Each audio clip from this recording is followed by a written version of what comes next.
Hi guys! It's me again, Molly, and welcome to my vlog intro. Let's go!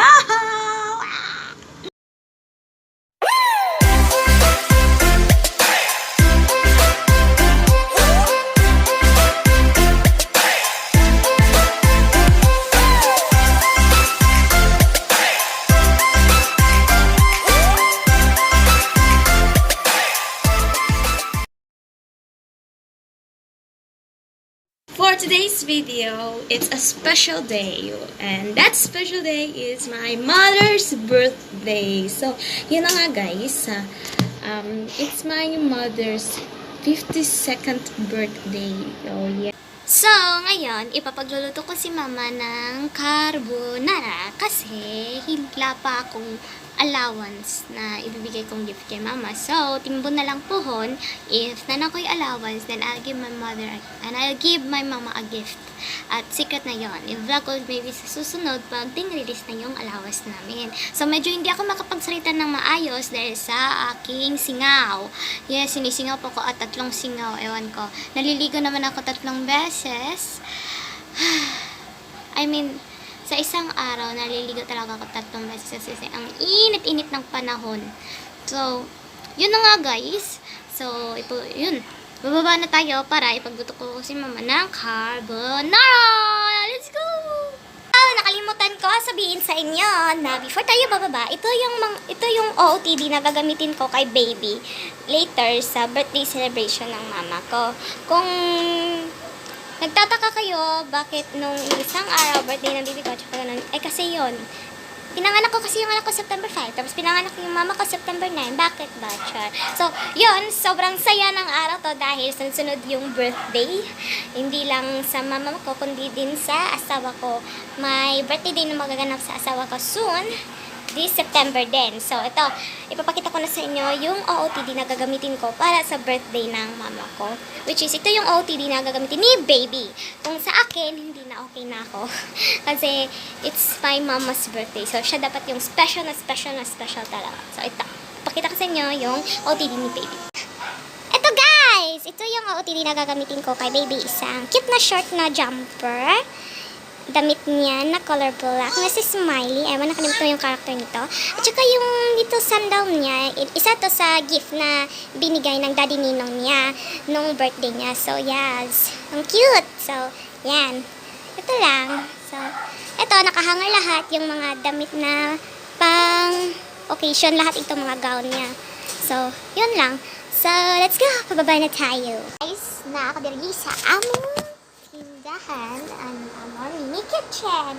So, for now, pinakulo ko muna yung pasta para sa carbonara. Oh, carbonara. So, yun. So, wait. Wait tayo at least 10 to 20 minutes. Yan. So, habang naghihintay tayo, magtitiktak tayo. Joke lang. So, wait. Kaya, babay tayo later pag matapos maluto yung pasta. So, ayan, pasta. Naluto ko na si... Teka lang, mahulog pa lang to na. Hindi pang dag... Pasta! Pasta! Goodbye, my friend. So, yun, let's...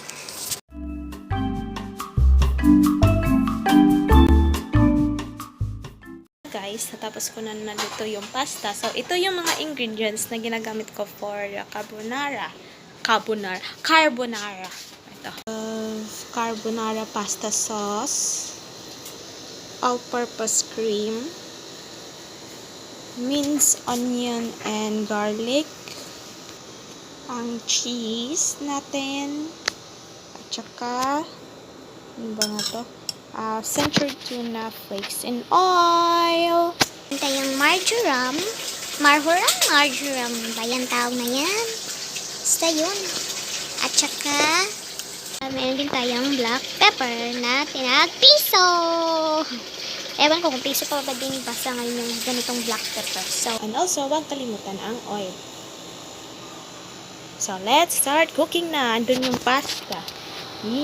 So, later na natin. So, let's go na.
Natapos ko na maluto yung carbonara. So, ito, ipapakita sa inyo. Ayan, hindi pantay yung kilay ko.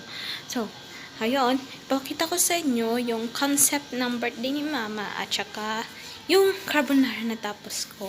So, eto, hindi pa na-serve lahat yung food dahil ongoing pa yung pagluluto. So, ito.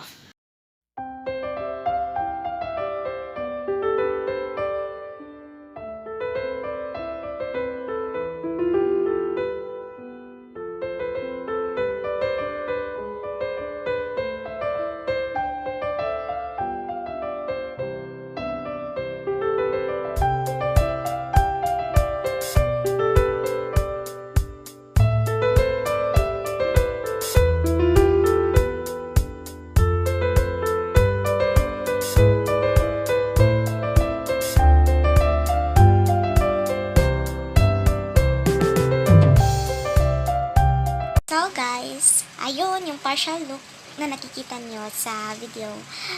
This time, ipapakita ko sa inyo yung final look. Yung mismong, event na talaga ng birthday ni Mama. At saka hindi ko na na-vlog lahat-lahat dahil sa sobrang busy at daming ganap nangyari. So ito guys.